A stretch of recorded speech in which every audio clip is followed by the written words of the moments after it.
Mahinahon niyang tanong, mapanganib ang kapayapaan ng tono. Sino ba ang lumapit sa akin para ipalusot ang pirma? Sino ba ang umiiyak sa rooftop dahil lagi kang pangalawa sa tingin ng tatay mo? Sino ba ang gustong maunahan ng kapatid niyang akala mo banal dahil abogado?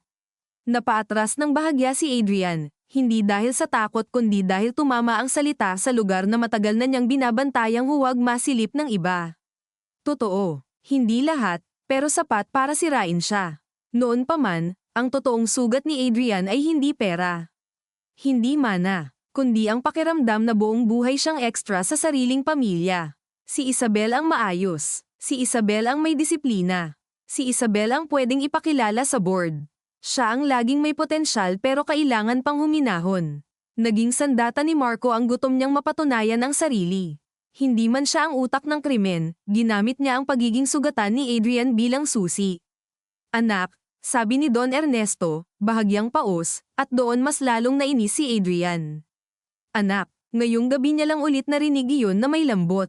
Napakatagal niyang hinintay ang ganyang timpla ng boses noong kabataan niya, noong una siyang nasuspinde sa kolehiyo, noong una siyang nalugi, noong una siyang nakitang umiiyak sa garahe matapos siyang tawaging irresponsible ng ama sa harap ng senior staff.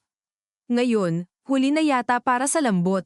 Huwag mo kong tawaging anak na parang malinis ka rito, sabi ni Adrian, at napatingin ang lahat.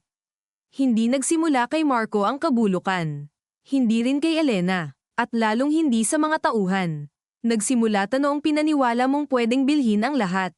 Katahimikan, loyalty, katauhan, kahit tao. Napatigil si Don Ernesto, maging si Pilar ay hindi nakasingit. Ang ganitong uri ng galit, iyong hinog sa mahabang panahon, ay hindi basta napuputol ng disiplina o takot. Tumingin si Adrian kay Elena.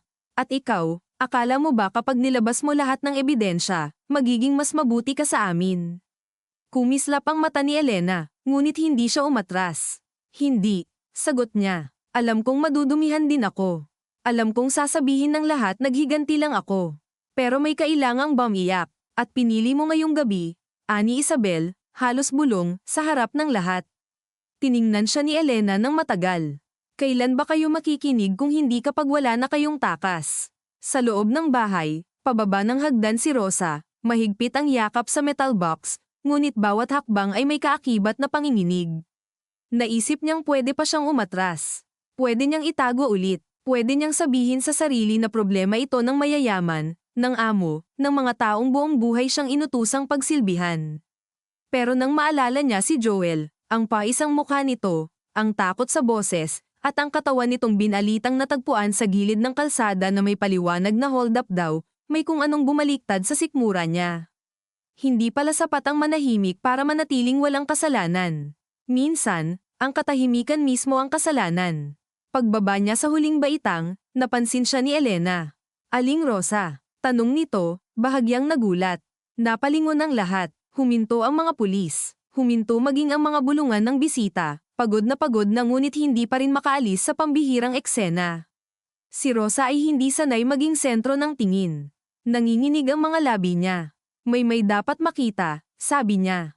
Hindi malakas, ngunit dahil sa bigat ng sandali, sapat. Dahan-dahan siyang lumapit at iniabot ang metal box kay Elena, pero si Don Ernesto ang unang umabot. Ano yan? Tanong niya. Umatras si Rosa. Hindi po sa inyo yan ipinagkatiwala. Mas masakit pa yata iyon kay Don Ernesto kaysa anumang sigaw kanina. Isang kasambahay na dekada niyang kasama ang nagsabing hindi siya karapat-dapat unang humawak. Si Elena ang tumanggap ng kahon. Nang buksan niya, kita agad ang tape. Ano ito? Tanong ng investigador. Hindi ko alam ang buong laman, sabi ni Rosa, nangingilid ang luha ngunit hindi bumibitaw ang tingin.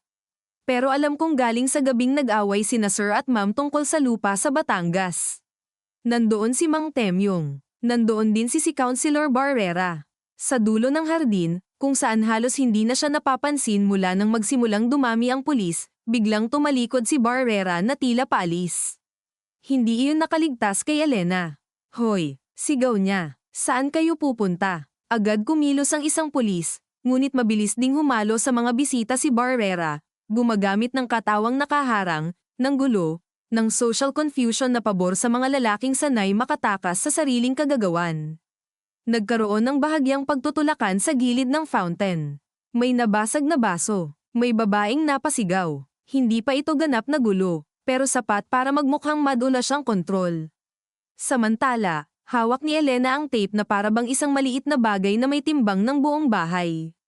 May player ba rito? Tanong niya. Sa study, sagot ni Rosa agad. Nagtagpo ang mga mata ni na Pilar at Don Ernesto. Pareho nilang naaalala ang study. Pareho nilang naaalala ang ulan. At pareho nilang alam na may bagay na maaaring matagal na nilang pinili lang hindi alalahanin ng buo. Hindi iyan dapat pakinggan dito, mariing sabi ni Pilar. Hindi sa harap ng mga taong ta. Lahat na po nang nangyayari ngayong gabi hindi na dapat nangyayari rito, sagot ng investigador.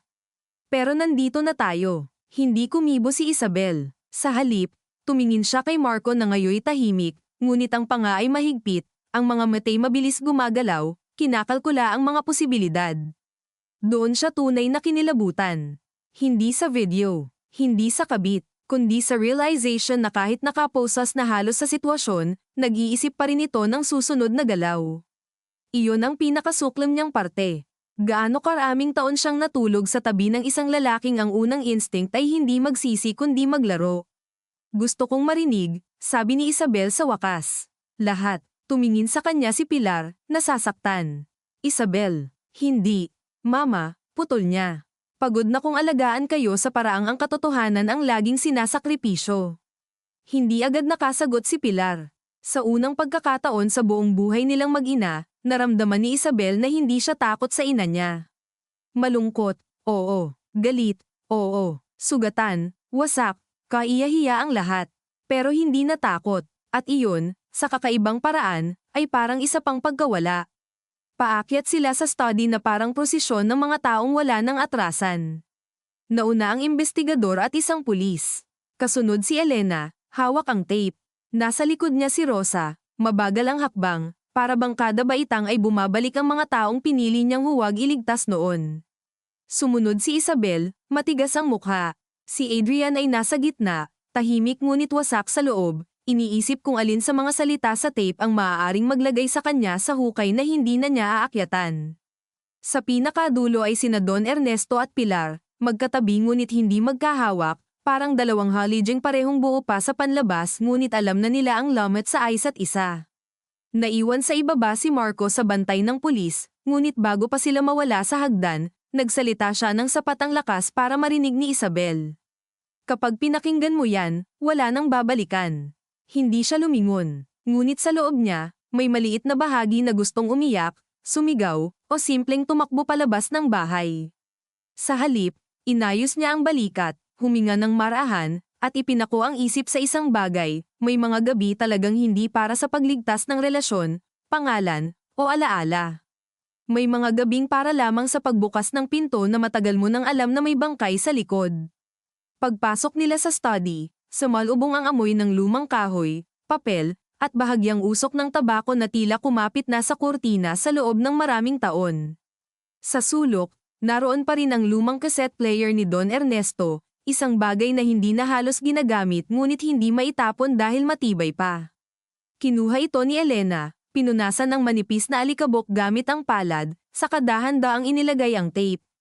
Nang isara niya ang maliit na takip, may tunog iyon na tila masyadong malakas para sa maliit na galaw. Tumindig ang lahat, walang umupo, walang huminga ng buo. Sa mismong sandaling ididiin na niya ang play, narinig mula sa ibaba ang isang malakas na sigaw, kasunod ang kalabog ng nabuwal na mesa at ang utos ng isang pulis na, huwag kang gagalaw. Napaangat ang ulo ng lahat. Ang gabi, na akala nila'y nasa yugto na ng paglalantad, ay muling humigpit, parang may kung sinong humawak sa leeg ng bahay at pinisilpa ng mas mariin.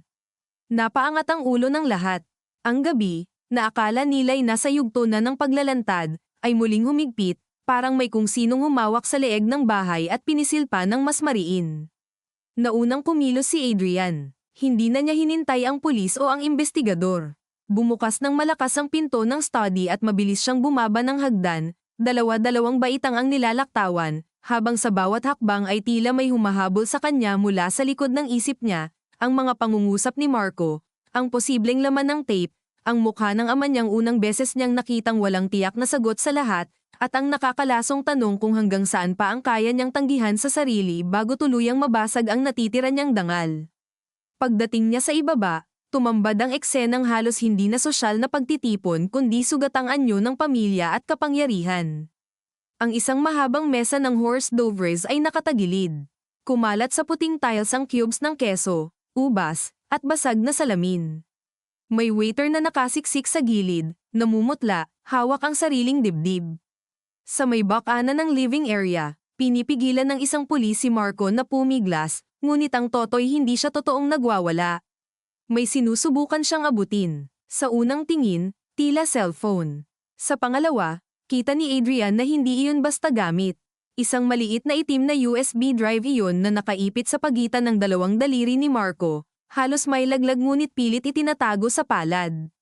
Bitawan mo yan, sigaw ng pulis. Wala kayong alam sa hawak ko, balik ni Marco, hingal ngunit malinaw ang bawat salita.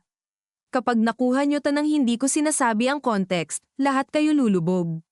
Sa paligid, ang mga natitirang bisita ay hindi na maayos ang anyo.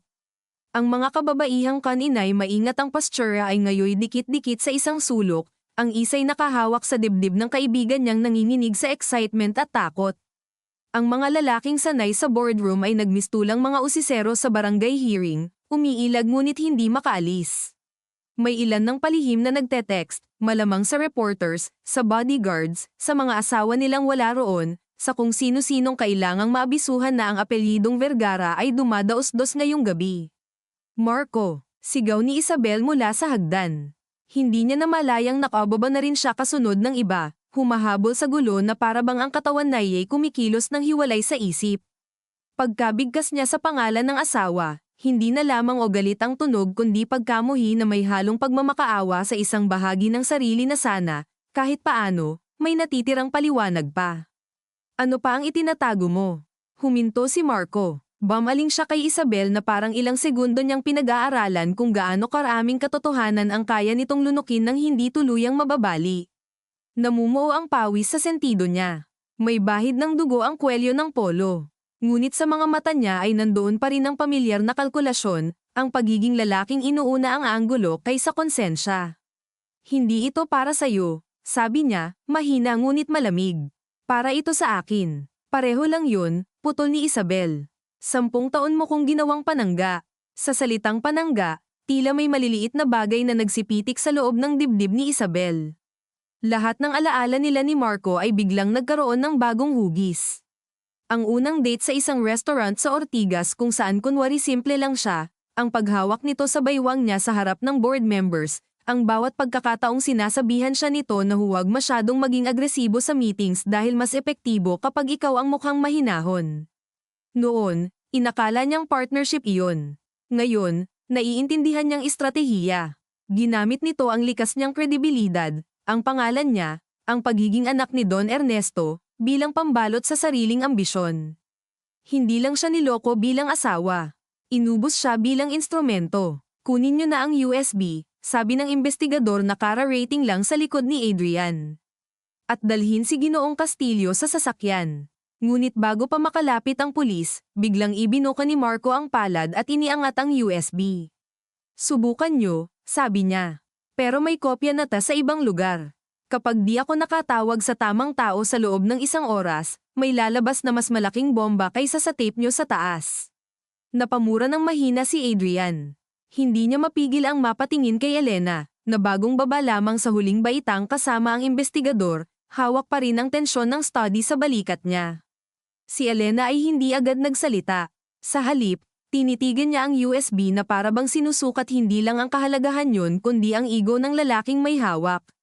Alam niya ang mga taong gaya ni Marco. Hindi sila umiingay kapag wala silang bala. At sa gabing ito, lahat ng umiingay ay may patamang totoo.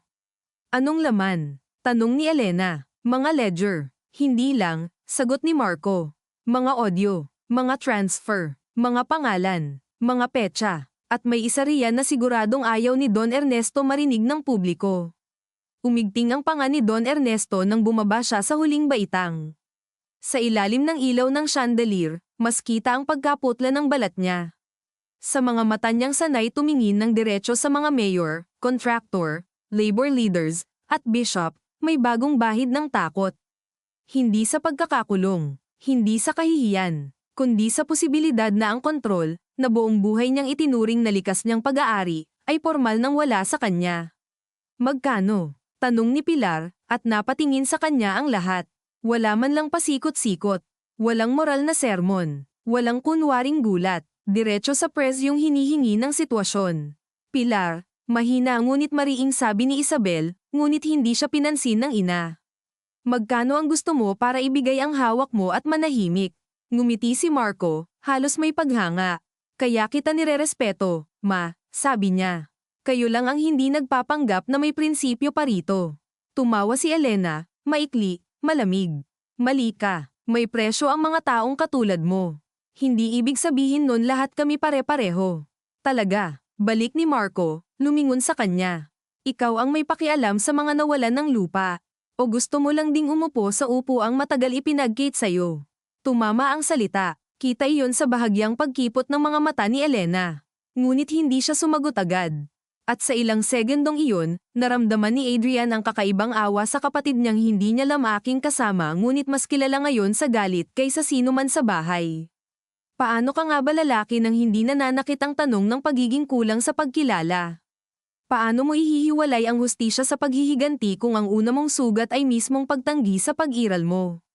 Sa gilid ng sala, dahan-daang umatras si Rosa, parang gusto niyang lumiit at mawala. Ngunit naramdaman niya ang pagdampi ng kamay ni Isabel sa siko niya. Mainit, matatag, huwag kang lalayo, bulong ni Isabel.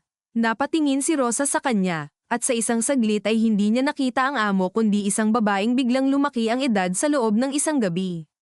Bakit po? Pabulong niyang sagot, dahil sa bahay na ta, sabi ni Isabel, hindi inaalis ang tingin kay Marco, ang mga tumatahimik ang unang nawawala.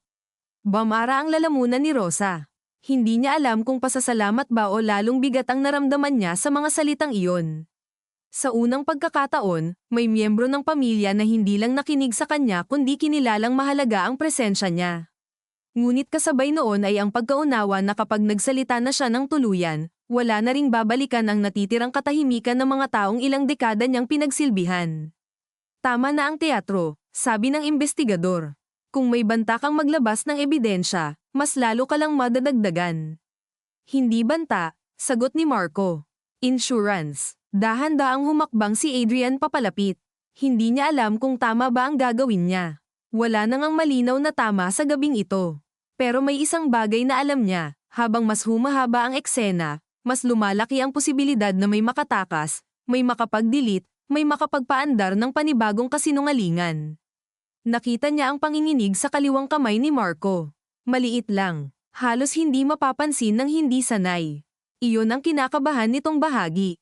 Iyon ang butas. Marco, sabi ni Adrian, mahinahon, halos parang magkakampi pa rin sila gaya ng mga gabing nagyoyosi sila sa parking lot matapos ang mga meeting. Ako na ang hahawak. Ibibigay ko sa investigador pag napag-usapan natin ng maayos. Kumislap ang pag-aalinlangan sa mukha ni Marco. Hindi ako tanga. Hindi, sagot ni Adrian.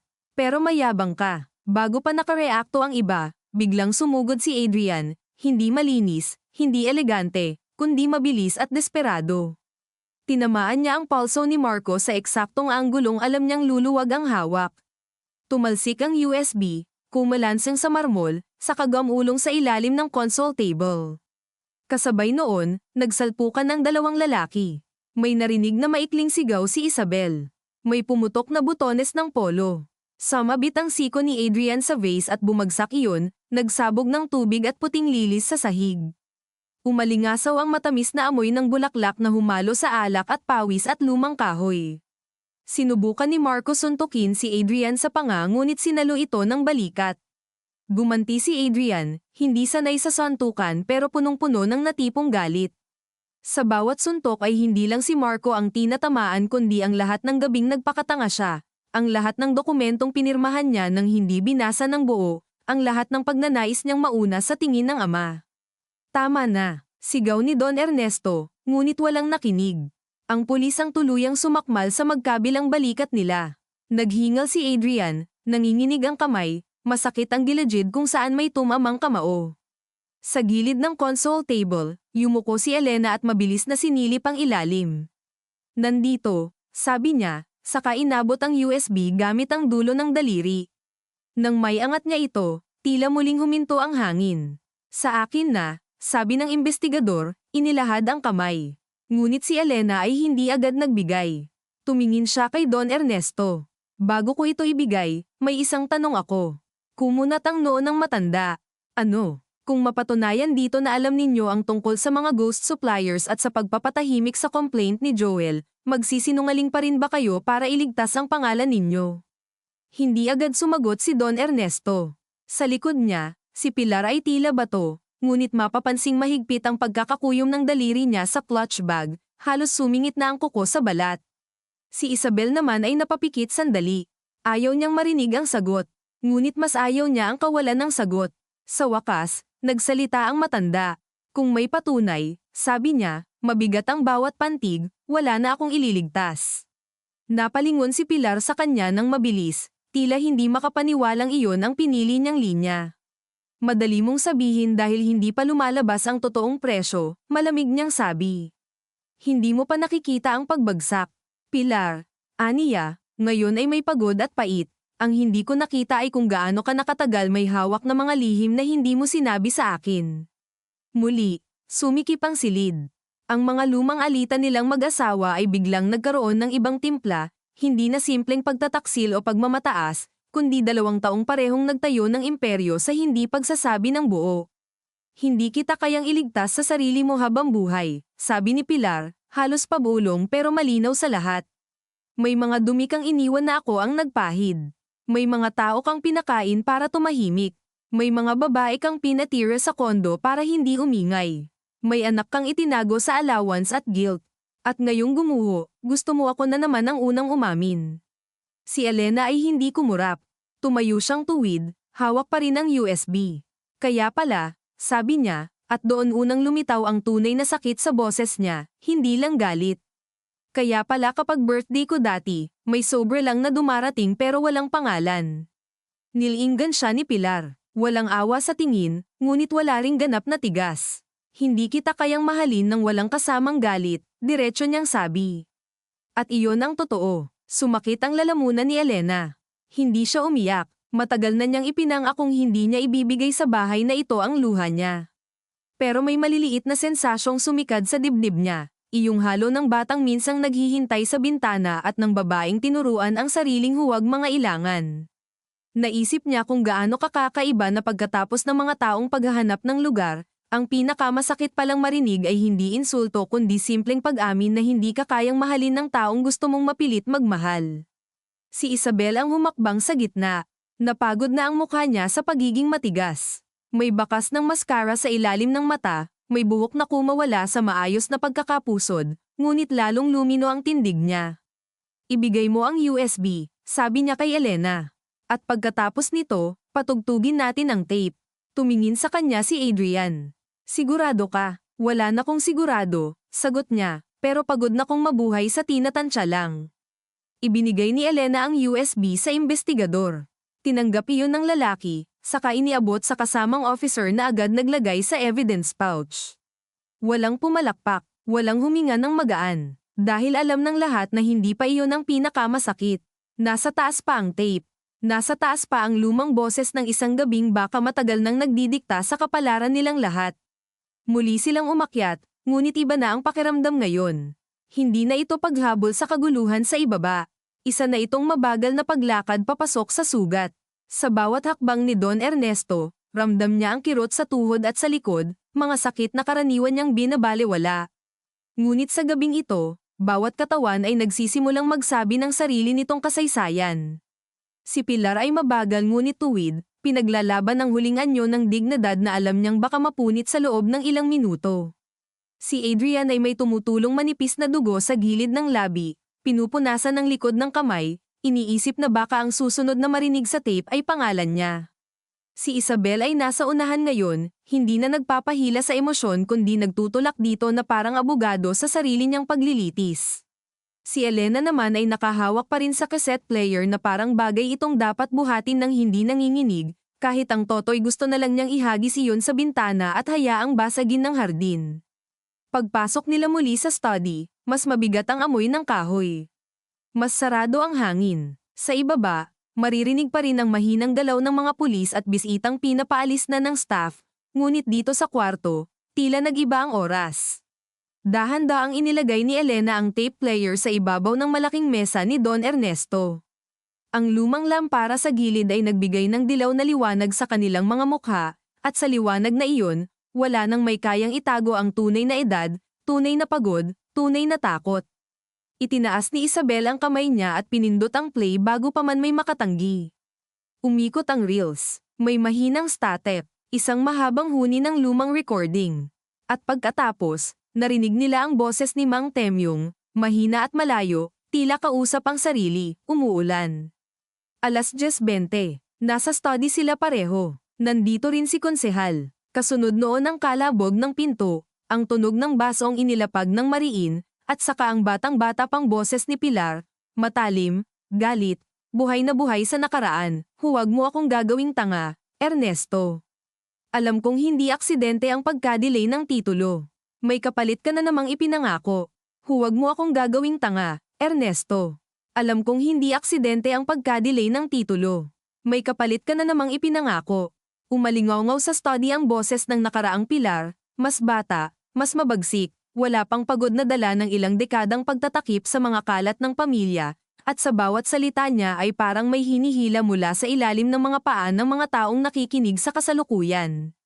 Sumunod ang mas mahinang boses ni Don Ernesto sa tape, ngunit malinaw pa rin ang yabang na noon ay natural sa kanya. Business arrangement lang yun. Huwag mong haluan ng drama. Drama, sagot ni Pilar sa recording, kasunod ang tunog ng basong marahas na nilapag sa mesa. May mga taong mapapaalis sa lupa nila at sasabihin mong drama. May ilang segundo ng static. Narinig ang ulan sa labas ng lumang recording, ang tambol nito sa bintana, ang mahinang ugong ng aircon, at ang kabadong paghinga ni Mang Temyong mula sa pinagtataguan ng recorder.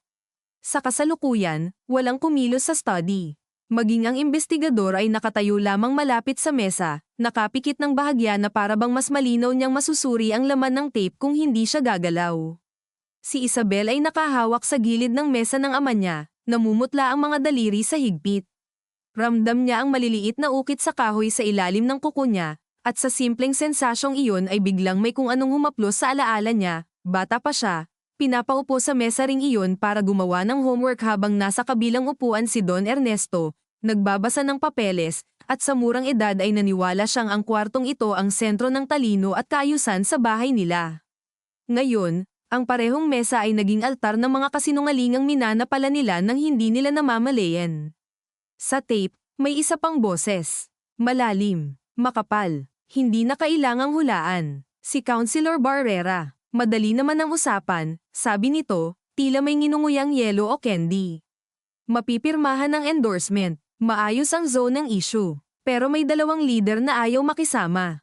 Kapag tahimik sila, tuloy ang project. Ayaw kong makarinig ng kahit anong marumi, mariing sabi ni Pilar sa recording. Naririnig mo yan, Ernesto. Ayaw kong makarinig. Tumaas ang tono ni Don Ernesto, halatang naiinis. Wala kang dapat marinig dahil hindi ka kasama rito. Sa kasalukuyan, napapikit si Pilar. Hindi siya natitinag sa panlabas, ngunit sa ilalim ng balat niya ay parang muling nabuhay ang init ng gabing iyon. Naalala niya ang sarili niyang nakatayo sa tabi ng estante, nakasuot ng house dress, basa ang dulo ng buhok dahil galing siya noon sa veranda kung saan siya naghintay bago sumugod sa study. Naalala niya kung gaano siya kadesperadong marinig mula sa asawa na may linya pa silang hindi tatawirin. Hindi niya iyon narinig. Ang narinig niya ay tono ng isang lalaking matagal nang naniwalang ang moralidad ay para sa mga taong walang kayang bilhin. Hindi ako kasama. Mahina niyang bulong sa kasalukuyan, hindi sinasadya, ngunit narinig iyon ni Elena na pinakamalapit sa kanya. Saglit silang nagkatinginan. Sa unang pagkakataon, hindi puro pagtutol ang nasa mata ni Elena sa tuwing titingin siya kay Pilar.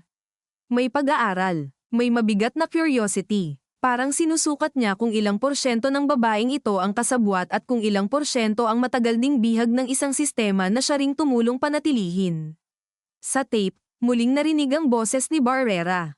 Kung ayaw mong marinig, ma'am, huwag na kayong pumasok sa usapan ng lalaki. Kasunod noon ay ang malakas na tunog ng isang bagay na nahagis, marahil ashtray o baso, dahil sa recording ay may kumalabog at nagkaroon ng maikling putol. Nang bumalik ang malinaw na tunog, hingal na si Pilar. Bastusan mo ko ulit at ipapakaladkad kita palabas ng bahay ko. Kahit sa kasalukuyan ay may talam pa ring dumaan sa spine ni Adrian sa narinig na iyon. Buong buhay niya, mas kinatatakutan niya ang ina kaysa sa ama. Hindi dahil mas maingay si Pilar, kundi dahil mas eksakto ang sugat na kaya nitong ibigay. Walang sayang na galit, walang maling target. Kapag ikaw ang pinili niyang tamaan, alam mong may dahilan. Ngunit kasabay ng takot na iyon ay ang realization na ilang taon siyang naniwalang si Pilar ang sentro ng lahat ng pagpigil sa pamilya, gayong unti-unti ngayong lumilitaw na kahit siya ay may mga gabing pinilit ding humarang at hindi rin pinakinggan. Hindi iyon nagpapababa sa kasalanan niya. Pero binabago nito ang hugis. Patayin na natin yan, biglang sabi ni Don Ernesto sa kasalukuyan, bahagyang umatras mula sa mesa. Hindi na malakas ang boses niya. Iyong uri ng lalaki na sanay mag-utos ngunit biglang napapansin ng lahat na kaya na rin palang hindi sundin. Sapat na yan para sa warrant. Hindi, sabi ni Isabel, hindi lumilingon. Hindi pa sapat sa akin. Isabel hindi, ulit niya, mas mababa ngunit mas mariin. Buong buhay mo kaming pinakain ng kalahating totoo. Hindi na sumagot si Don Ernesto. Sa tape, nagpatuloy ang usapan. Walang aabot sa patayan, sabi ng nakaraang Don Ernesto, mabilis, matigas, na para bang ang bilis ng pagtanggi ay kaya nang maging patunay. Mga papel lang ito, compliance, resettlement, sumingit si Barrera, natatawa. Basta mapipirmahan ang waiver, hindi na problema kung sino ang unang sisiga. Ganon din yan. Kapag may isang tumigas ang ulo, may paraan. Naramdaman ni Adrian na biglang nanlamig ang batok niya. May paraan. Napakasimple ng pahayag. Napakaraming pwedeng laman. Naisip niya ang mga gabing may naririnig siyang pangalan ng mga lugar at tao sa pagitan ng alak at yabang ni Marco at ilang kasamang politiko. Noon, parang laro lang iyon ng mga matatandang lalaki sa industriya. Ngayon, naririnig niya kung gaano kakapal ang ugat ng ganoong klaseng lengguwahe. Hindi pala nagsisimula sa utos ng pagpatay. Nagsisimula ito sa salitang may paraan. Sa pagbura ng mukha ng taong mawawala. Sa pagtingin sa pagtutol bilang simpleng hadlang sa spreadsheet. Ernesto, pauwiin mo siya, sabi ni Pilar sa tape, mas mababa ngayon ang boses, ngunit may bakas ng takot na noon marahil ay ikinagalit niya sa sarili. Hindi dapat nandito ang usapang ta sa bahay. Bahay ko ta, sagot ni Don Ernesto. At negosyo ko ta, at pamilya mo rin ta, sanggal niya. Pamilya, putol ni Barrera, saka mahinang tumawa. Sa ganitong level ng kita, ma'am, hindi na pamilya ang unang iniisip. Sunod na narinig sa tape ang isang mahabang katahimikan. Isang upo ang kinaskas sa sahig. Mga yabag. At saka ang boses ni Mang Temyong, halos pabulong sa recorder, lumapit si Sir sa bintana. Sumunod ang boses ni Don Ernesto, mas malamig na. Nestor, ayusin mo lang ang papeles. Ayaw kong marumi ang pangalan ko. Walang nagsalita sa kasalukuyan, pero ang linyang iyon ang tila pinakamabigat. Hindi dahil iyon na ang pinakamasama, kundi dahil iyon ang pinakalumang ugat ng lahat. Hindi ayaw kong masaktan ang mga tao. Hindi itigil natin, kundi ayaw kong marumi ang pangalan ko. Napapikit si Isabel, parang may unti-unting naghihiwalay na imahe sa loob niya, ang ama niyang hinangaan niya at ang lalaking nasa tape. Pareho silang iisang tao, ngunit magkaibang mundo ang inialay sa kanya. Noon pa man, marahil, mahal siya ng ama niya sa abot ng kaya nito. Pero ang pagkakamaling ginagawa ng mga anak ng makapangyarihan ay paniwala ang sapat na ang pagmamahal para gawing mabuti ang isang tao. Hindi pala. Minsan, minamahal ka ng isang tao at sinisira ka pa rin niya, dahil hindi niya kayang iwan ng sistemang unang nagpalaki sa sarili niyang halaga. Sa tape, muling nagsalita si Pilar. Ngunit iba na ang tono. Hindi na lamang galit, may kaunting panginginig. At yung babae, ang tanong na iyon ay tumama sa hangin sa study na parang kutsilyong mabagal hinugot. Mabilis na patingin si Elena kay Don Ernesto. Si Adrian ay bahagyang napaatras. Si Isabel ay hindi gumalaw, ngunit bumigat ang paghinga. Sa mga lumang usapan ng pamilya, laging may multo ng isang babae, ngunit hindi iyon naging malinaw sa harap nila kailanman. Ngayon, narito sa tape, kasabay ng usapan sa lupa at politiko, na para bang natural na magkadugtong ang pagnanasa at transaksyon sa buhay ng kanilang ama. Anong babae? Tanong ni Barrera sa recording, may pang-aasar. Iyong pinatira mo sa kondo sa Pasig, sabi ni Pilar. Iyong may anak. Naramdaman ni Elena ang paninigas ng leeg niya. Matagal na niyang alam ang totoo tungkol sa pinagmulan niya. Ngunit iba ang malaman sa katahimikan at ang marinig iyon sa tape ng gabing may kaakibat palang iba pang krimen. Parang biglang hindi lang siya anak sa labas. Parang bahagi rin siya ng timeline ng kabulukan ng pamilyang ito. Hindi niya gusto ang pakiramdam na iyon. Ayaw niyang ang mismong pag-iral niya ay laging nakadikit sa mga dokumentong marumi, sa mga lalaking nag-uusap tungkol sa lupa at pananahimik. Hindi mo na dapat dinadamay yan, sabi ni Don Ernesto sa recording, halatang bumaba ang boses. Huli na para sa dapat, sagot ni Pilar. Lahat na binaboy mo. Sa kasalukuyan, may maliliit na luhang namuo sa gilid ng mata ni Rosa, ngunit hindi iyon tumulo. Nakatingin lang siya sa tape player na parang iyon ang hukom ng lahat. Naisip niya ang batang si Elena noon, na minsang nakita niyang hinihintay sa labas ng gate ang kotse ni Don Ernesto tuwing hapon ng Sabado. Hindi pinapapasok, hindi pinapaalis ng hayagan, basta pinaghihintay. Minsan binibigyan niya ito ng pandesal at juice box ng palihim. Minsan umiiyak ito ng tahimik, hindi nang hihingi ng paliwanag kundi simpleng presensya. At si Rosa, gaya ng lahat sa bahay na ito, ay natutong gumawa ng kabutihang maliit para hindi niya kailangang tapatan ang laki ng kasamaan. Ngayon, halatang hindi na iyon sapat. Ang tape ay nagpatuloy. Makinig ka sa akin, sabi ni Don Ernesto sa recording. Kapag natuloy ang project, makakabawi lahat. Wala nang sisilip sa detail kapag nakatayo na ang development.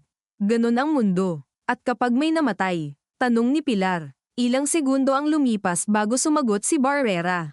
Hindi pa naman patay. Pagkarinig sa linyang iyon, napahawak si Adrian sa likod ng upuan. Hindi pa naman patay. Isang pangungusap na nakakatakot hindi lamang sa ibig sabihin kundi sa ginhawang dala nito sa bibig ng nagsasalita. Parang may listahan na sila noon pa ng mga pwedeng maging presyo, at ang kamatayan ay isa lang sa mga posibleng kolum. Ihinto mo na yang usapan na yan, sanggol ni Pilar sa tape. Lumabas ka na dito. Sumunod ang mabibigat na yabag. Kasunod ang tunog ng pinto. Hindi malinaw kung sino ang lumabas.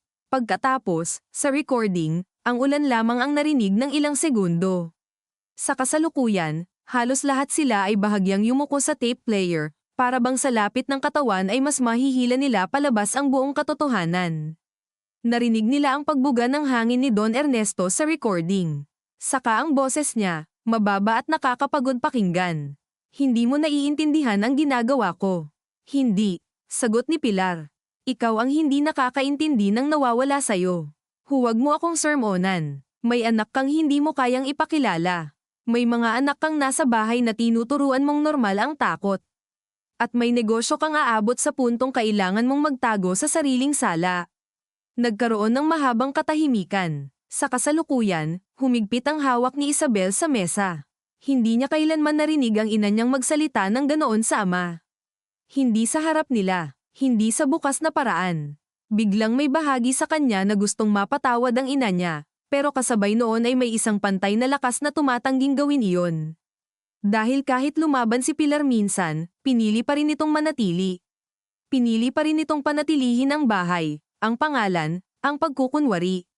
At ang mga anak nila ang naging sisidlan ng katahimikang iyon. Ang susunod na narinig sa tape ay mas mahinang boses, halos bulong. Si Don Ernesto, kapag naging maayos na aaminin ko na siya. Walang huminga sa study, kahit ang investigador ay bahagyang nagtaas ng ulo. Kailan? Tanong ni Pilar sa recording, pagod. Kapag ligtas na, hindi ka na natutong umamin ng walang kondisyon, Ernesto. Napatitig si Elena sa sahig. Ang kakaibang sakit ng linyang iyon ay hindi mawala-wala. Kapag ligtas na, ilang taon siyang napako sa mga pangakong laging nasa hinaharap, laging may tamang panahon, laging may inaayos muna. Habang lumalaki siya, ang pagiging lihim niya ay laging ipinapaliwanag bilang protection.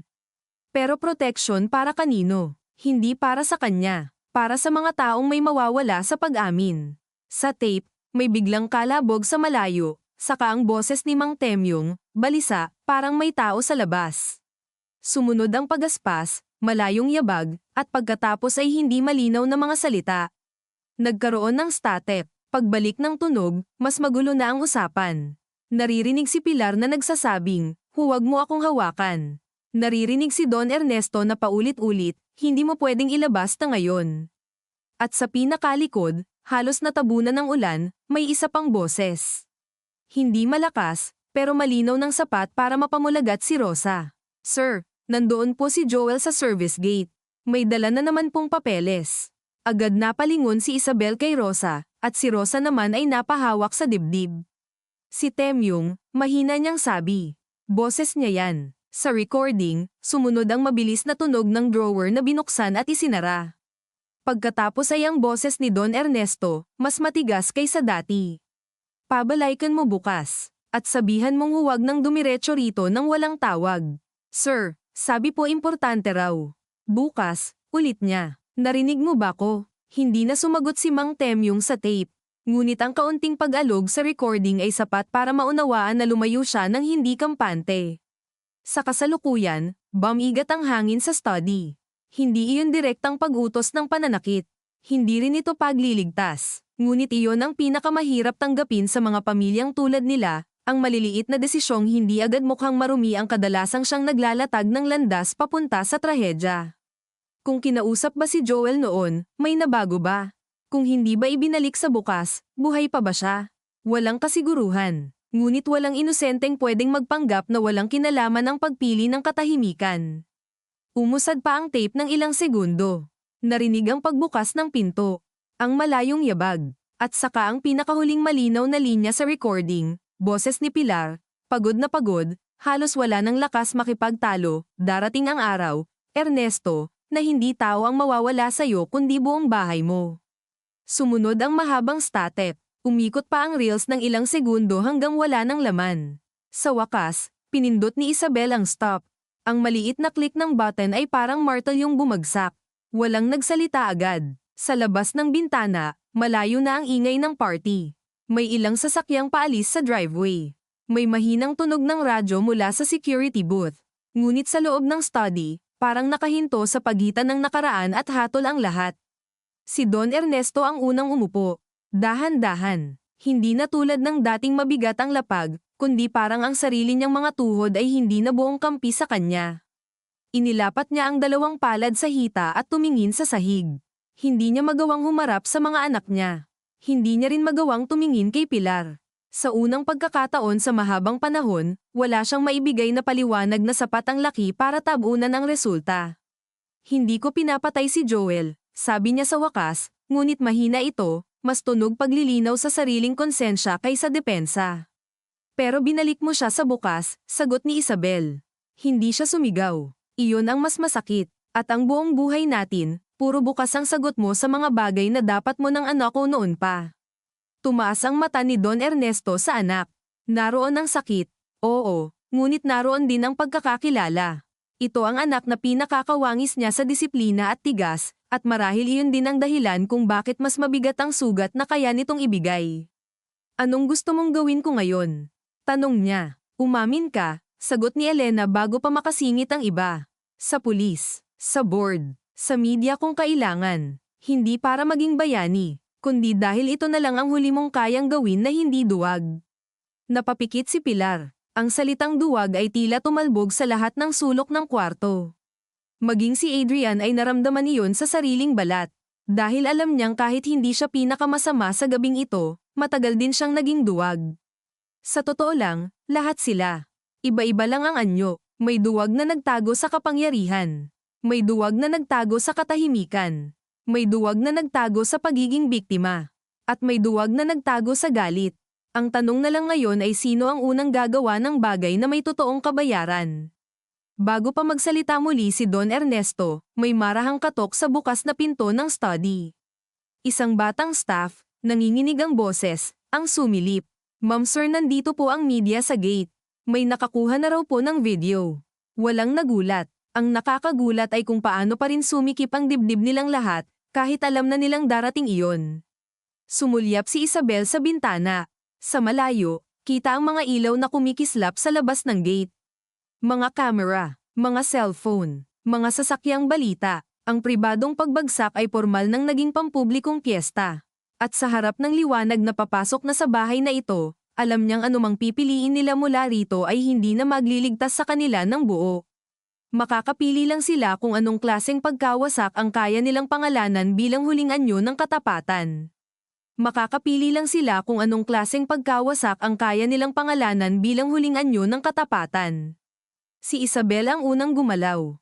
Hindi mabilis, hindi padalos-dalos, kundi may uri ng kontrol na mas nakakatakot kaysa sigaw.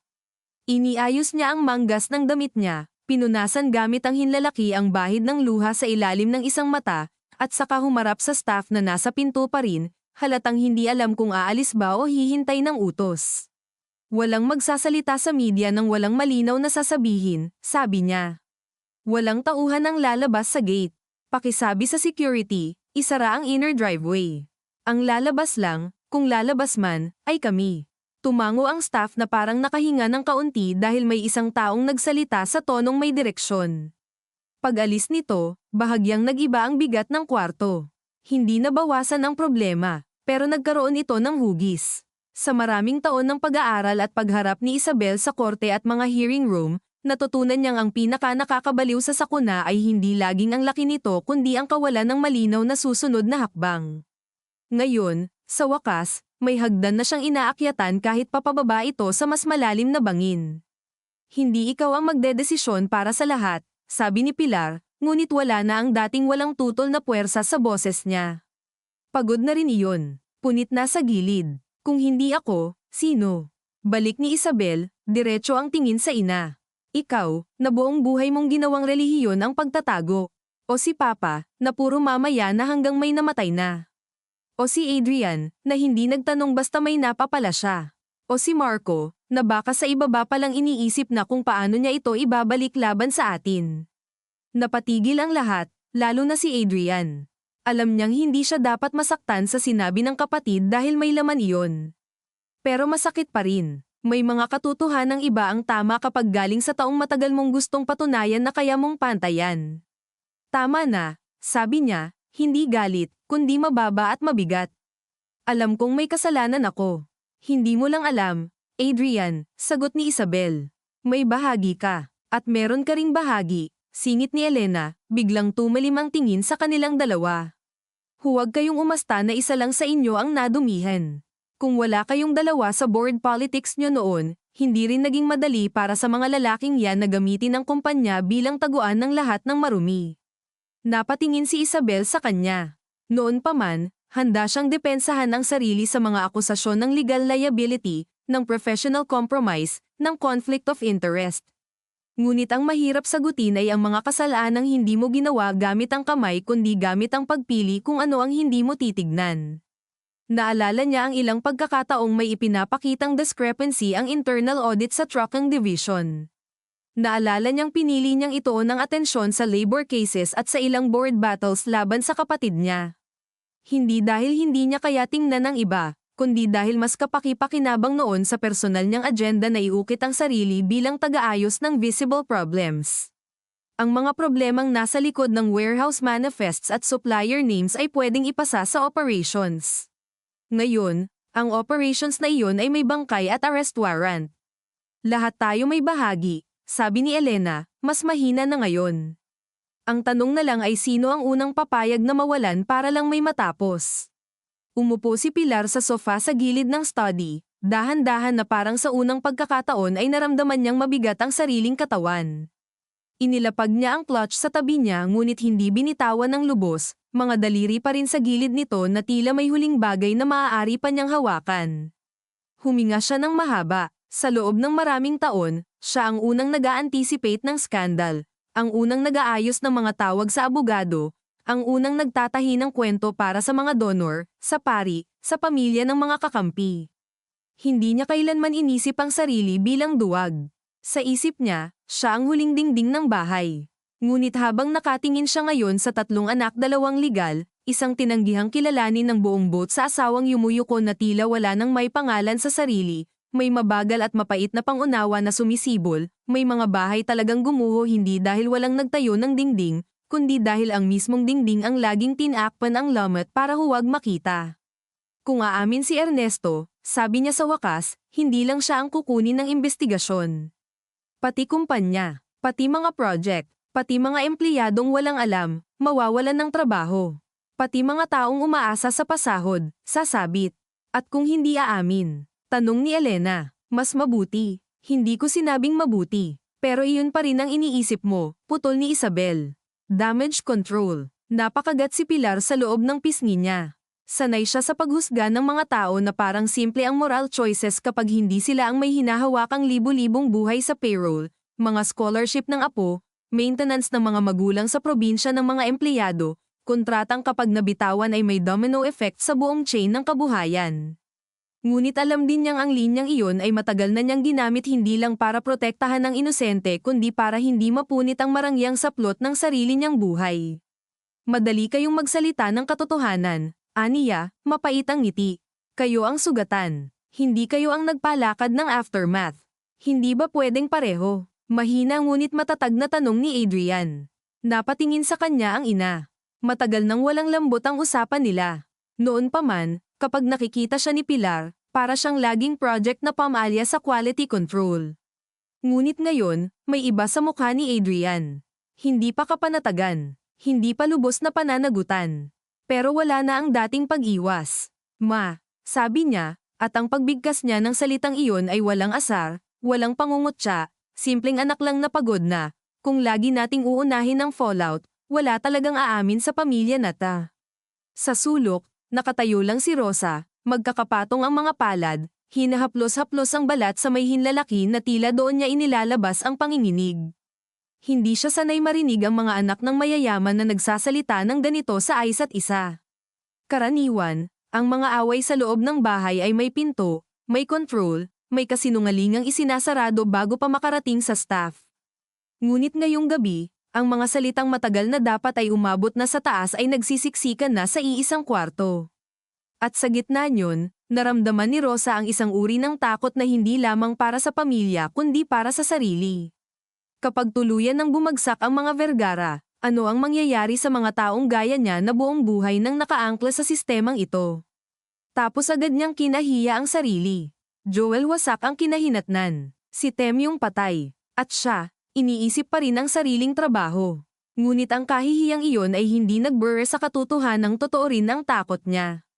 Iyon ang maduming katangian ng malalaking pagbagsak, kahit tama ang pagguho ng bulok, may natatabo ng hindi direktang salarin. Gusto niyong may umamin, sabi ni Don Ernesto, nakaupo pa rin ngunit unti-unting tumataas ang tingin. Namamaos ang boses niya, at may kakaibang pagod na naroon na parang hindi na siya nagsasalita bilang negosyante kundi bilang isang lalaking nasagad ang lakas sa pagsalo sa lahat ng sarili niyang nilikhang puwersa. Ako ang haharap. Hindi sapat ang ako ang haharap kung pipiliin mo pa rin ang version na hindi ka masyadong marumi, ani Elena. Buong totoo, umigting ang panga ng matanda. Sa likod ng mata niya, gumagalaw ang mabilis na arithmetic ng kapangyarihan. Alin ang aaminin? Alin ang ididistansya? Alin ang legal exposure? Alin ang pwedeng i-frame bilang negligence kaysa conspiracy? Sanay na sanay siyang mag-isip ng ganoon. Napansin niyo ni Isabel agad. Tingnan mo siya, sabi niya, hindi na itago ang pagkapuot. Kahit ngayon, nagbibilang pa rin. At ikaw? Balik ni Don Ernesto, biglang tumilim. Hindi ka ba nagbibilang? Ilang beses mong ginamit ang apelyido ko para manalo sa korte. Ilang beses mong itinulak ang sarili mo sa board dahil sa paniwalang mas malinis ka. Napaatras si Isabel ng bahagya, hindi sa takot kundi sa biglaang pagtama ng panibagong hiwa. Lagi itong ginagawa ng ama niya kapag nasisikipan ni binabaling ang usapan sa kapintasan ng lahat para mawala ang sentro sa sarili. Ngunit sa gabing ito, totoo ring may laman iyon. At marahil iyon ang pinakamasakit sa pamilya nila, bihira ang purong biktima. Lahat may bahid. Iba-iba lang ang kapal. Oo, sagot niya matapos ang ilang segundo. Ginamit ko ang apelyido mo. At ngayon, handa akong mawalan nito. Tahimik ang sumunod na ilang sandali. Maging si Pilar ay napatingin sa kanya. Narinig niyang mabuti ang sinabi ng anak, At doon niya unang naramdaman ang totoong pangamba na hindi na simpleng media scandal. Kapag tinalikuran na ng mga anak ang mismong proteksyong ipinaglaban niyang itayo, ano pa ang ipaglalaban niya? Ang pangalan, ang bahay, ang isang kasal na matagal ng bangkay pero pinapabanguhan araw-araw. Sa ibaba, may mahinang yabag ng mga pulis. Narinig ang pagbukas at pagsara ng pinto sa foyer. May isang sasakyang humandar sa driveway. Malamang may mga bisita ng tuluyang pinaalis. Ang party ay patay na. Ang natira ay ang bangkay nitong kailangan ng ilibing sa harap ng kamera. May isa pang dapat ayusin, sabi ng investigador sa wakas. Tahimik siya halos buong eksena, pinapahintulutang mabulok sa sariling bibig ng pamilya ang mga pinili nilang itago. Ngunit trabaho pa rin ang dahilan ng presensya niya rito. Si Ginoong Castillo ay dadalhin na namin ngayon. At kung sino man ang gustong sumama sa istasyon para sa pahayag, kailangan magdesisyon. Agad napatingin si Isabel sa pinto. Sa isip niya, may maikling alon ng dating instinct. Asawa niya iyon, kahit anong gawin nito. May bahagi ng kasal na kahit pinunit mo, kumakapit pa rin sa balat sa paraan ng nakasanayan. Naalala niya ang unang beses na nagkasakit ang anak nilang si Lucia noong 4 na taong gulang pa lamang ito hindi seryoso. Simpleng mataas na lagnat lang sa baay at si Marco ang buong gabing nagpalit ng bimpo at nagbasa ng kwento para hindi matakot ang bata. Naalala niya ang road trip sa Baguio kung saan siya ang nagturo kay Lucia maglaro ng card games sa kotse. Ang problema sa mga taksil ay bihira silang purong halimaw sa bawat segundo. Kung ganoon sila, mas madali silang iwan. Kadalasan, may mga totoong lambot na sama-sama sa tunay na panlilinlang. At ang mga alaala ng lambot ang huling kumakapit kapag alam mo nang kailangan mo silang bitawan. Sasama ako, sabi niya. Nanigas si Pilar. Para saan? Para ipagtanggol siya. Para marinig ko mula sa bibig niya lahat, sagot ni Isabel. At para hindi niya magamit ang katahimikan nating lahat bilang bagong kasinungalingan. Delikado yun, sabi ni Adrian. Hindi lang para sayo. Kapag nasa record ka lahat naman tayo papasok sa record, putol niya. Mas maaga lang ako. Nais kumontra ni Pilar, ngunit walang lumabas sa bibig niya. Alam niyang hindi na niya mapipigilan ang anak. Sa halip, napatingin siya kay Elena. At ikaw? Tila nagtaka si Elena sa tanong, parang hindi niya inaasahang hihingan siya ng posisyon bilang bahagi ng sentro at hindi bilang panlabas na puwersa. Pupunta ako sa board bukas ng umaga, sabi niya. Ipapatawag ko ang emergency meeting. Hindi ka pa opisyal, malamig na sabi ni Pilar. Sino ang makikinig sa'yo? Iyong mga taong ayaw madamay kapag lumabas na ang lahat ng nasa USB, sagot niya. Huwag niyo na kong maliitin ng luma. Si Don Ernesto ay biglang tumayo, hawak ang gilid ng mesa sa unang segundo na parang kailangan niya ng suporta bago bawiin ang balanse. Pagkatapos ay humarap siya sa investigador. May abogado akong tatawagan, sabi niya. At sasama ako sa inyo matapos kong sabihin sa media na ako ang mananagot sa internal lapses habang iniimbestigahan ang kumpanya. Internal lapses, ulit ni Adrian, nangingiti ng walang saya. Ayun na nga, humarap ang ama sa kanya. Ano bang gusto mo? Sabihin kong mamamatay ang lahat? Hindi, sagot ni Adrian. Gusto kong minsan sa buhay mo, tumigil ka sa pagsasalita na parang press release. Tumingin si Don Ernesto sa anak niyang iyon ng matagal. Napakaraming alaala ang dumaan sa pagitan nila nang hindi binibigkas, ang unang beses na tinuruan niya itong magmaneho sa bakanteng lote sa Batangas, ang araw na lasing itong umuwi sa debo ng pinsan at pinahiya siya sa harap ng mga ninong, ang linggong hindi nila kinausap ang isa't isa matapos niyang itapon sa mesa ang proposal ni Adrian para sa small logistics startup at sabihing laro lang yan ng batang may apelyido. Marahil iyon ang isa sa maraming munting bangin na humantong sa gabing ito. Anong gusto mo marinig? Tanong ng matanda, mapagod ngunit hindi pa rin tuluyang bagsak. Na mali ako, na ginawa kong laruan ang lahat. Oo, mali ako. Pero huwag mong sabihing ako lang. Hindi ko sinasabing ikaw lang, sabi ni Adrian. Ang sinasabi ko, sa pamilya na ta ikaw ang may pinakamalaking kwarto, pinakamalaking upuan, pinakamalaking lagda. Kaya huwag kang magtaka kung sayo rin pinakamalaki ang balik. Nakatitig lang si Rosa sa kanila. May kakaibang pakiramdam na para siyang nakikinig sa misa ng mga kasalaanang matagal nang alam ng buong simbahan pero ngayon lang inamin sa pulpito. At gayon pa man, hindi siya gumagaan. Dahil alam niyang pagkatapos ng mga salitang ito, may totoong mundo sa labas ng study. May mga camera, may mga police report, may mga empleyadong gigising bukas na may usap-usapan. May mga anak at apo na magtatanong sa paaralan. Walang salita sa kwartong ito ang mananatiling eksena lamang. Lucia, biglang sabi ni Pilar, at doon bumalik ang lahat sa isang mas konkretong sugat. Nasaan si Lucia? Si Isabel ay kumurap na parang ngayon lang niya naalala ang anak. Sa bilis at bigat ng nangyari, ang oras ay tila nahiwalay sa normal nitong hugis. Nasa bahay ni Tita Manette sa Forbes, sagot niya agad. Dinala ng yaya kanina bago magsimula ang party. Alam na ba niya? Tanong ni Pilar. Napatingin si Isabel sa bintana. Sa malayo, mas maliwanag na ang gate. Mamayang ilang minuto, malalaman na niya mula sa iba kung hindi sa atin. Ang katotohanan iyon ang isa sa pinakamasakit na sumaksak kay Pilar sa gabing iyon. Hindi board, hindi lupa, hindi media, kundi ang ideyang may isang batang Vergara Castillo na gigising sa mundong iba na agad ang tingin sa apelyidong dala niya. Buong buhay niyang inalagaan ang pamilyang ito hindi lang para sa sarili, kundi para sa mga susunod na henerasyon, para sa imaheng ipapamana.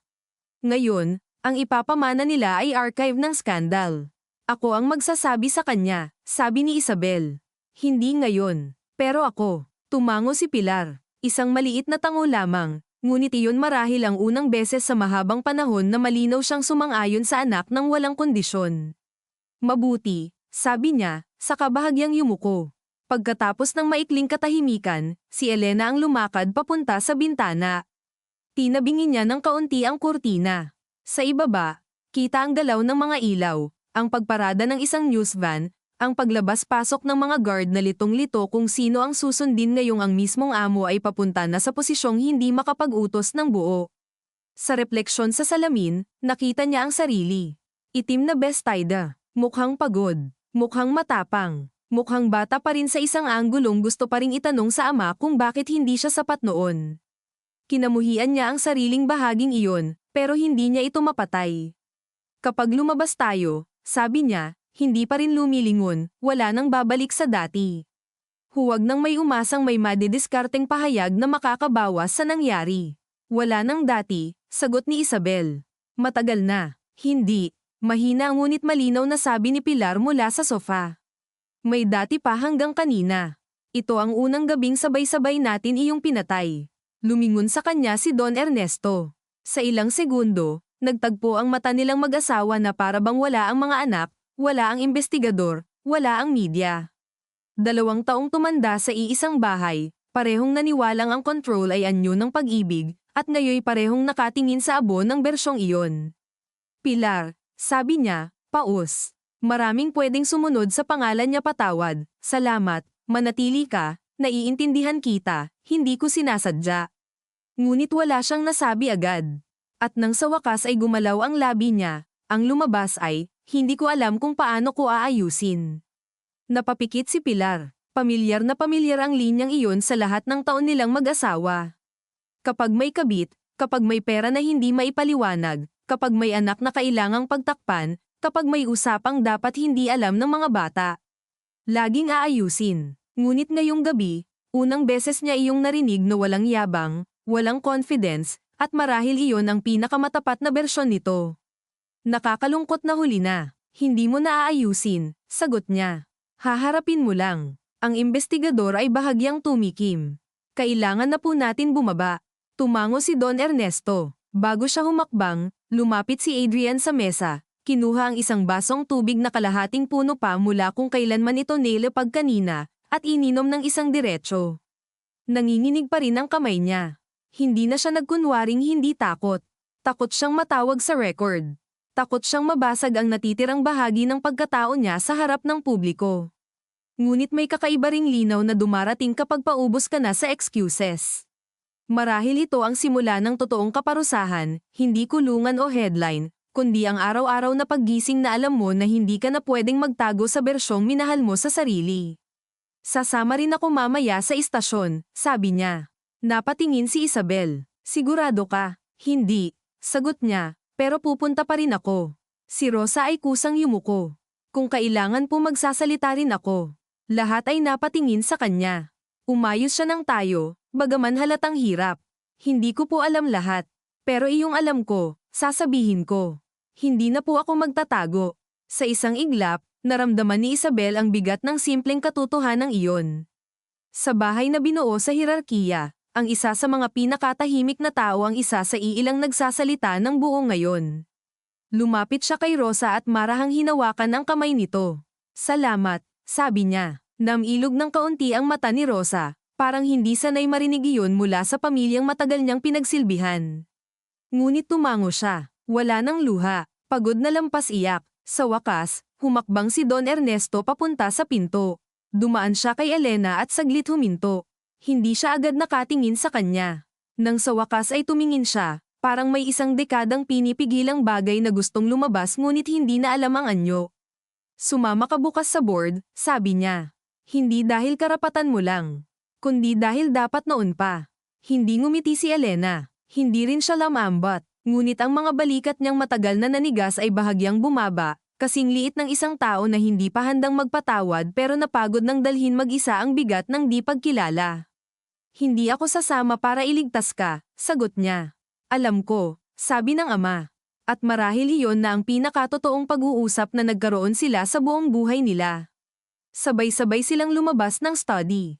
Sa hallway, mas malamig ang hangin. Ang ilaw mula sa baba ay umaakyat sa hagdanan, dilaw at mapanlinlang na payapa.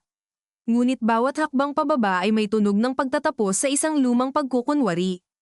Nang marating nila ang huling baitang, kita na ang refleksyon ng pulang at asul na ilaw sa marmol ng foyer. Kita ang mga kamera sa labas ng malaking pinto. Kita rin si Marco, nasa gilid, bantay ng pulis, nakaupo ngunit tuwid pa rin ang likod, nakatingala ng bahagya na parang kahit sa ganitong posisyon ay pinipili niyang magmukhang hindi pa tapos ang laban. Nang makita siya ni Isabel, may dumaan na huling maliit na kirot sa loob niya, ngunit hindi na iyon uri ng sakit na gustong magligtas. Sakit na lang iyon ng pagkilala na may bahagi ng buhay mo na kailangan mo ng ilibing kahit may laman pang alaala. Huminto siya sa tapat nito. Sa istasyon, sabi niya, hindi ka na magsasalita para sa akin. Tinitigan siya ni Marco. Sa mukha nito ay may pahiwatig ng pagkapahiya, galit, at ang pamilyar na kalkulasyon ng susunod na diskarte. Ngunit sa ilalim noon ay may isa pang bagay na ngayon lang niya napansin ng malinaw, pagkatakot. Totoong pagkatakot, masyado ka ng huli, sabi nito. Lahat kayo. Oo, sagot ni Isabel. Pero ngayon, hindi na kami bulag. Binuksan ng isang pulis ang pinto. Bumungad agad ang sabog ng ilaw, hiyawan ng media, sabayang tanong, mabilis na tik-atik ng camera shutters, at ang mainit, maruming amoy ng gabi sa labas na may halong usok, damo, at alikabok mula sa gulong ng mga news van. Saglit na napatigil ang lahat sa threshold, hindi dahil nag-aalinlangan pa, kundi dahil ang mismong paglabas na iyon ang formal na pagputol sa huling tabing ng pribadong kapangyarihan. At nang humakbang si Don Ernesto palabas sa liwanag, kasunod ang pamilya niyang hindi na buo ngunit hindi na rin nagkukunwaring buo, alam nilang hindi pa iyon ang katapusan. Iyon pa lamang ang simula ng mga araw na wala nang makakamit ng walang kapalit, ng mga pag-amin na hindi na mababawi, at ng mga relasyong iligtas lamang kung papayag munang mamatay ang bersyon ng mga sarili nilang matagal nilang pinrotektahan. Iyon pa lamang ang simula ng mga araw na wala nang makakamit ng walang kapalit, ng mga pag-amin na hindi na mababawi, at ng mga relasyong iligtas lamang kung papayag munang mamatay ang bersyon ng mga sarili nilang matagal nilang pinrotektahan. Sa harap ng gate, sabay-sabay ang mga sigaw. Sir, totoo bang may arrest sa loob? Ma'am, may kinalaman po ba ang Ev Holdings sa land fraud? Attorney Isabel, pagtatanggol niyo pa rin po ba ang asawa niyo? Don Ernesto, sino po si Elena Marquez? Ang mga tanong ay hindi na mga pangungusap kundi mga bagay na inihahagi sa mukha nila. Sumabog ang liwanag ng kamera sa mga mata ni Isabel. Napapikit siya sandali, at sa saglit na dilim sa likod ng talukap niya ay naisip niya si Lucia, marahil tulog pa sa guest room ni Tita Manette, nakadagan ng isang paa sa kumot, walang kaalam-alam na sa pagmulat niya kinabukasan ay iba na ang apelyidong ikinukwento ng internet. Nang muling magdilat si Isabel, nakita niyang tumayo ng diretso si Don Ernesto sa gitna ng mga bodyguard at pulis. Hindi na siya mukhang makapangyarihang patriarka. Mukha siyang pagod na matandang tinutulak ng sariling desisyon palabas ng huling ligtas na silid. Ngunit nagsalita pa rin siya sa paraang alam niyang susundin ng mikropono. May iniimbestigahang irregularidad sa ilang transaksyon ng kumpanya, sabi niya, mabagal ang bawat salita. Makikipagtulungan kami sa mga awtoridad. May mga personal at profesional akong pagkukulang na haharapin ko. Agad sumabog ang panibagong sigawan. Anong pagkukulang, sir? May patayan po bang nangyari? May kinikilala po ba kayong anak sa labas? Dito umigting ang panga ni Pilar. Ramdam ni Elena sa tabi niya ang biglang pag-init ng dugo. Sa puntong ito, pwede sanang umatras si Don Ernesto sa pinakaligtas na bersyon ng pag-amin, iyong may sapat na dating para sa headline pero kulang sa laman para sa katotohanan. Kita iyon ni Isabel. Kita rin ni Adrian. At marahil iyon ang dahilan kung bakit, bago pa makaisip ng susunod na carefully measured sentence ang matanda, humakbang si Elena sa harap ng mga kamera. Walang nagutos sa kanya. Walang pumihil. Ako si Elena Marquez, sabi niya, malinaw ang boses kahit dinudurog ng flash ang anyo niya. At anak ako ni Ernesto Vergara. Haharap ako sa board bukas kasama ng mga awtoridad para ilabas ang mga dokumentong may kinalaman sa anomalya sa kumpanya. Halos humiwalay ang hininga ng media sa isang-iisang sabik na tunog. May narinig na mahinang mura si Pilar. Hindi dahil hindi totoo ang sinabi ni Elena, kundi dahil alam niyang ang isang linyang iyon ang formal na pagputol sa huling piraso ng kontrol na kaya pa sana niyang hawakan. Ngunit wala na ring saysay pigilan. Kapag inilantad mo na ang dugo sa liwanag, hindi mo na iyon muling maipapasok sa ugat na parang walang nangyari. Elena, tumabi ka, sabi ni Don Ernesto. Hindi sigaw, hindi utos, kundi reflex ng isang amang huling nais pa ring protektahan ang bata sa paraang masyado ng huli. Hindi na, sagot niya ng hindi lumilingon. Tapos na tayong lahat sa tumabi ka. Isang reporter ang agad sumingit, Miss Marquez, may ebidensya po ba kayong hawak? Sumagot ang investigador bago pa lumala ang legal na gulo.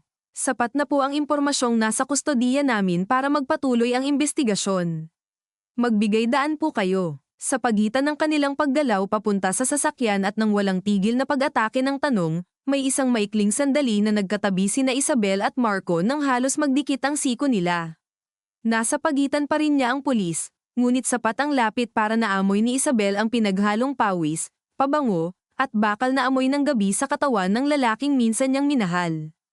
Huwag mong sirain si Lucia para lang gantihan ako. Mahina niyang sabi, hindi tumitingin dito. Ako, sagot ni Marco, maputol ang tawa.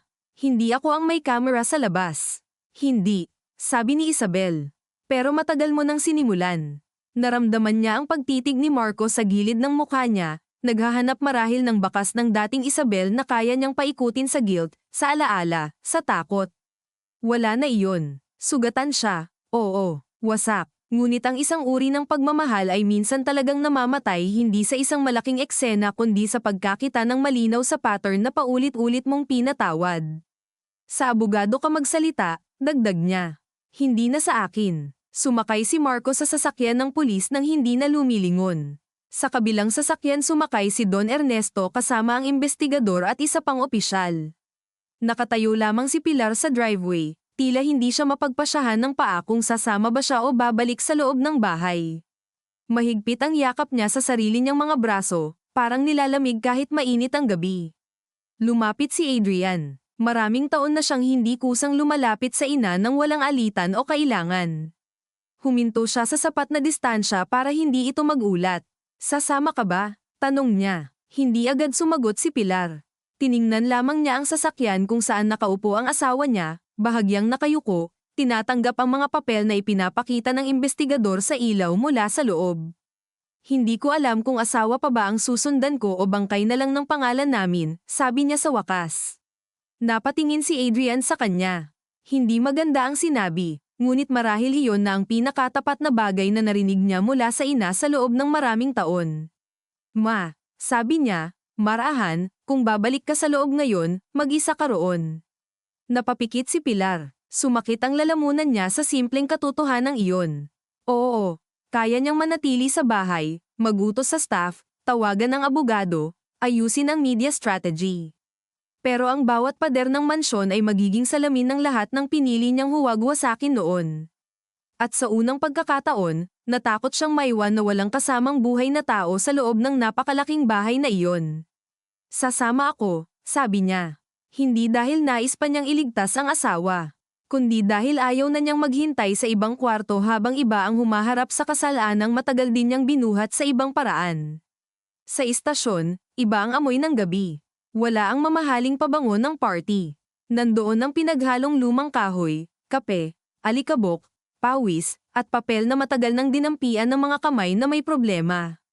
Sa labas ng investigasyon room, may mahabang bangkong kahoy na may kintab na sa gitna dahil sa dami ng nakaupo rito sa pagdaan ng mga taon. Doon naupo si Pilar, tuwid pa rin ang likod ngunit kita ang pagod sa panga. Katabi niya si Rosa, na hindi sanay sa lugar at halos ayaw idikit ang likod sa sandalan, na para bang kasalanan ang maging komportable sa presinto. Nasa kabilang dulo si Adrian, siko sa tuhod, mga kamay nakatiklop, nakatingin sa tile na may bitak. Sa loob ng isang silid, iniinteroga si Marco. Sa isa pa, kinukuha ang paunang pahayag ni Don Ernesto. Si Isabel ay nasa harap ng vending machine, hindi bumibili, nakatitig lamang sa mga kumukutitap na button na parang may kahulugan ang pagpili sa pagitan ng instant coffee at bottled water. Lumapit si Elena. Hindi ka pa ba pagod? Tanong nito. Napalingon si Isabel at bahagyang ngumiti ng walang saya.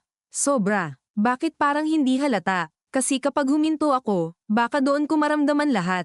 Saglit silang natahimik. Mula sa hallway, maririnig ang tunog ng printer, ang maikling tawag ng desk officer, ang pag-ubo ng isang lasing na nakaupo sa malayo dahil sa ibang kaso. Ang normalidad ng presinto ang mas nakakabigla kaysa drama. Hindi hihinto ang mundo dahil nasira ang mga Vergara. Hindi naman talaga para sa kanila umiikot ang lahat. May tanong ako, sabi ni Elena. Noong bata ka, alam mo ba? Hindi na nagkunwari si Isabel na hindi niya naiintindihan. Huminga siya ng malalim. May naririnig akong away. May pira-pirasong salita, pero hindi ko alam buong totoo. At nang malaman mo, galit ako kay Papa. Sa mama ko rin. Sa'yo rin, kung tapat ako. Hindi kumibo si Elena. Tinanggap lang niya. Dahil dumating ka. Mahinahon niyang tanong. Dahil umiiral ka, sagot ni Isabel, at masakit man, pinili niyang huwag pagandahin. Kasi ang pag-iral mo, ebidensya ng lahat ng ayaw naming tingnan sa bahay. Matagal tumingin si Elena sa kanya, saka tumango. Mas maayos yan kaysa sa mga taong kunwari walang problema pero ayaw akong katabi sa mesa. Napatungo si Isabel. Hindi ko alam kung paano tayo magsisimula mula rito. Hindi tayo magsisimula bilang totoong magkapatid bukas, sabi ni Elena. Baka hindi pa rin next year. Pero hindi na rin tayo pwedeng bumalik sa dati. Ayoko na rin. Sa likod nila, bumukas ang pinto ng interview room. Lumabas ang investigador, may hawak na folder, at dumiretso kay Isabel. Attorney Castillo, sabi niya. Gusto niyong marinig ang bahagi ng pahayag ng asawa ninyo bago namin i-finalize ang written statement. May mabilis na kirot sa tiyan niya. Ito na siguro ang huling pagkakataong pwede siyang umiwas. Sabihing bukas na lang. Sa abogado na lang. Ngunit umiling siya. Ngayon, dinala siya sa isang maliit na silid na may salaming malinaw sa isang side at salaming itim sa kabila. Sa loob, nakaupo si Marco sa metal na silya, bahagyang nakayuko, isang basong tubig ang kalahati lang ang nabawas. Mukha siyang mas maliit sa silid na iyon. Hindi dahil lumiit ang katauhan niya, kundi dahil ang mga lalaking sanay gumalaw sa malalawak na opisina at restaurant ay may kakaibang kabawasan kapag napaupo sa kwartong wala silang kontrol. Pinindot ng investigador ang audio feed. Uulitin ko lang, narinig niyang sabi sa recording mic. Ibinibigay niyo ba ang pahayag na ito ng kusa? Oo, sabi ni Marco, paus na ang boses. At inaamin niyo bang gumamit kayo ng shell suppliers at dummy invoicing? Tahimik si Marco ng ilang segundo. Kita ni Isabel ang pag-angat baba ng dibdib nito. Oo, masakit pa rin marinig, kahit alam na niya. Hindi pala nawawala ang sakit dahil inaasahan mo. Nagbabago lang ang timpla. Sumunod ang tanong. May direktang kaalaman ba si Don Ernesto Vergara sa lahat ng galaw na ito? Muling tahimik si Marco. Nang magsalita siya, naroon ang lumang ugali niyang magsabi ng totoo sa paraang may sariling pakinabang. Hindi sa lahat, pero sa ilang facilitation. Oo. Sa ilang appointments, sa ilang approvals, mas gusto niyang hindi alam ang detalye. Napatakip si Isabel sa bibig niya ng mahina. Hindi siya umiyak, wala nang luha sa puntong iyon. Ngunit may pagod na nagsimulang lamapat sa mga buto niya, iyong uri ng pagod na alam mong sasama sa'yo ng maraming taon. At si Adrian Vergara? Tanong ng investigador. Kumunat ang noo ni Isabel. Sa labas, sa hallway, marahil hindi pa alam ni Adrian kung sasabihin ito. May pinirmahan siyang transfer document, sabi ni Marco. Hindi ko alam kung alam niya ang buong chain. Pero hindi siya inosente. Napapikit si Isabel. Hindi siya nagulat. Mas masakit ang hindi pagkagulat kaysa sa sagot. Sa wakas, dumating din sa opisyal na anyo ang matagal na niyang kinatatakutan para sa kapatid niya. Paglabas nila sa silid, nasa hallway na si Adrian, nakasandal sa pader, hawak ang basong kape na hindi naman iniinom. Isang tingin lang niya sa mukha ni Isabel, alam na niya. Dahan-dahan niyang inilapag ang baso sa upuan katabi niya. Sinabi niya, tanong niya. Tumango si Isabel. Wala nang saysay magsinungaling sa puntong ito. Huminga ng mahaba si Adrian, saka napatingala sa fluorescent light na nakakasilaw at masyadong maputi. Parang biglang bumalik sa katawan niya ang lahat ng taong ginugol niya sa pagtangging pagdugtungin ang mga tuldok. Ngayon, ginuhit na ng iba ang linya. Okay, sabi niya sa huli, ngunit hindi yun tunog pagtanggap kundi paghahanda sa tama. Ako na rin. Adrian, sabi ni Pilar mula sa bangko, biglang tumayo. Mag-ingat ka sa sasabihin mo. Napalingon siya sa ina. Sa lumang mundo nila, iyon ang eksaktong linyang susundin niya o susuwayin niya ng may yabang. Ngunit ngayong gabi, pagod na silang lahat sa dating sayaw. Yun na nga ang problema, ma, sagot niya. Lagi tayong nag-iingat sa sasabihin. Hindi sa ginagawa, hindi na siya hinabol ng ina nang sumunod siya sa investigador papasok sa kabilang silid. Naiwan si Pilar na tila dahan-daang binabaklas ang mga tornilyo ng katawan niya. Umupo siyang muli, mahigpit ang palad sa tuhod. Tumabi si Rosa, nag-alangan ng kaunti, saka marahang nagsalita. Ma'am, hindi agad tumingin si Pilar. Ano, mahina lang ang boses, ngunit wala ng talem. Pwede po bang may sabihin? Napalingon siya rito. Tumango si Rosa. Noong una po, akala ko ang pagtahimik ay katapatan. Na kapag di ako nagsalita, pinoprotektahan ko kayo. Pero habang tumatagal, parang mas lalo pong may nasa Ira. Napatitig si Pilar sa kanya.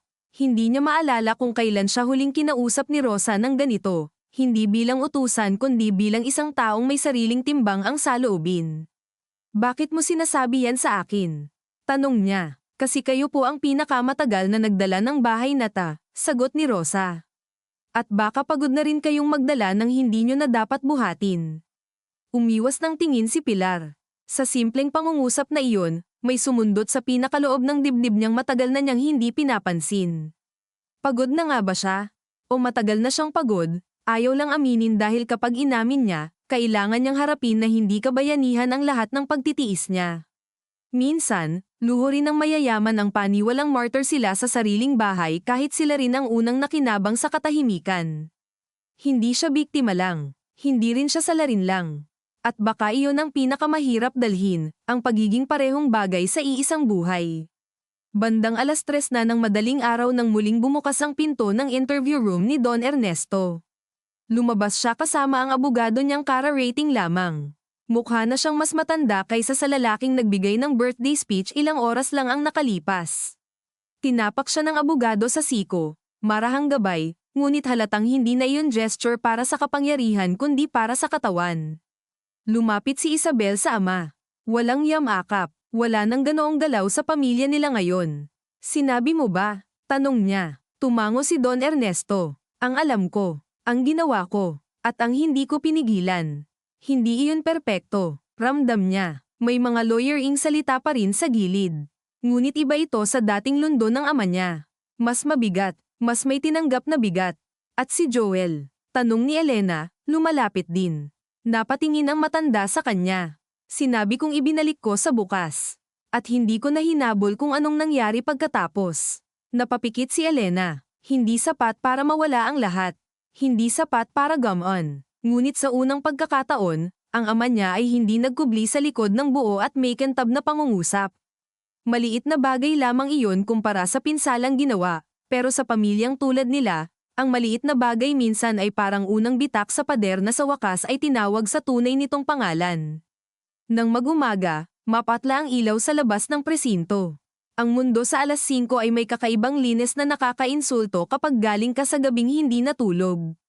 May tahol ng aso sa malayo, may nagtitinda na ng pandesal sa kanto, may tricycle na dumaan na parang ordinaryong araw lang.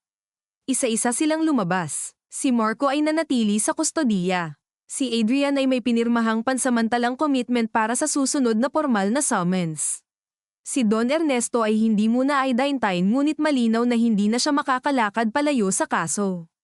Ang media ay nandoon pa rin, kahit mas kaunti na, pagod ngunit gutom pa rin sa bawat ekspresyon ng mukha nila.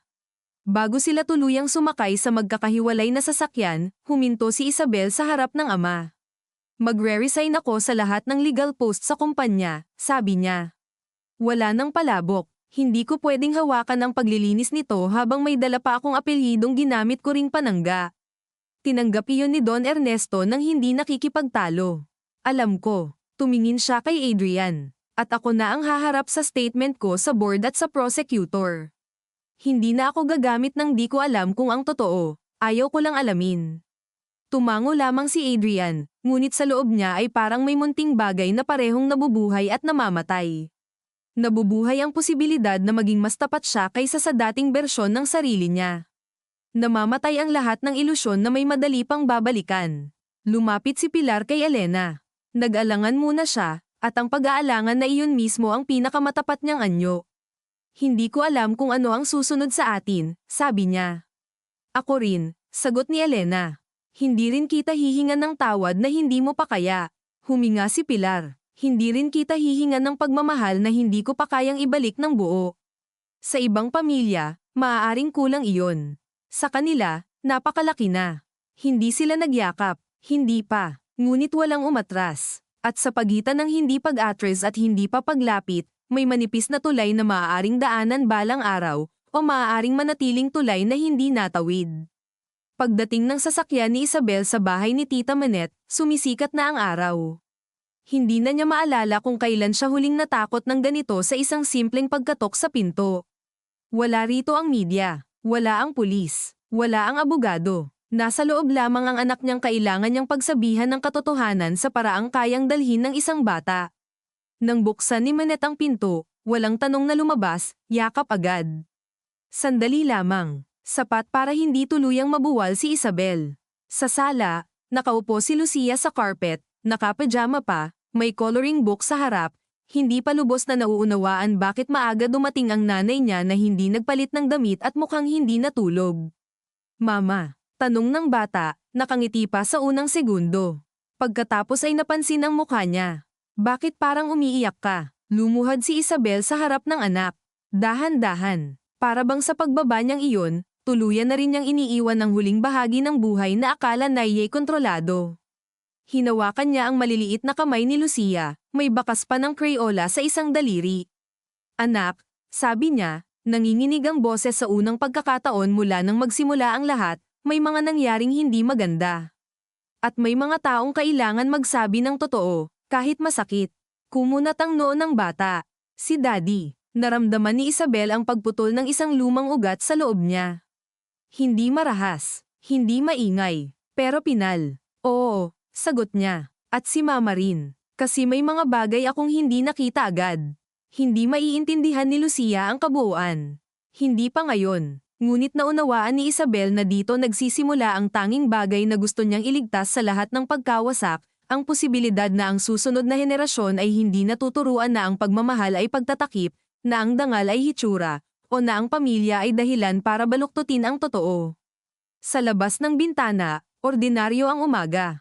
May nagwawalis sa tapat, may batang nagbibisikleta sa kalsada. Sa malayo, siguradong umiikot na ang balita sa telebisyon at cellphone, pinuputol-putol ang gabi ng mga Vergara bilang content, bilang skandal, bilang halimbawa. Ngunit dito, sa harap ng anak niyang tahimik nang nakatingin sa kanya, alam ni Isabel na wala nang saysay ang tanong kung paano ibabalik ang dati. Wala nang dati. Ang meron na lang ay kung anong uri ng katotohanan ang kaya nilang panindigan habang nabubuhay sa kapalit nito. At sa parehong umaga, sa mansyong unti-unting nililinis ng mga staff ang basag na salamin, kalat na bulaklak, at natuyong mantsa ng alak mula sa gabing Samira sa alamat ng pamilya, naiwan si Rosa sa foyer ng ilang sandali, hawak ang Wallace tambo ngunit hindi pa nagsisimulang maglinis. Sa hagdan, wala na ang dating yabag ng mga amo. Sa hardin, putol ang ilang dekorasyon. Ang birthday banner ni Don Ernesto ay nakalaylay sa isang gilid, basa sa hamog, parang nahihiyang makita ng araw. Pinagmasdan niyon ni Rosa, saka dahan-daang nagwalis. Hindi niya binubura ang nangyari. Walang kayang gumawa niyon. Inaalis lang niya ang mga pirasong hindi na maaaring manatili sa sahig. At marahil, iyon na rin ang tanging natitirang paraan para magpatuloy ang lahat sa kanila, hindi ang magkunwaring buo pa ang bahay, kundi ang matutong mabuhay sa tunog ng mga bagay na nabasag na at hindi na muling mabubuo sa dati nilang anyo.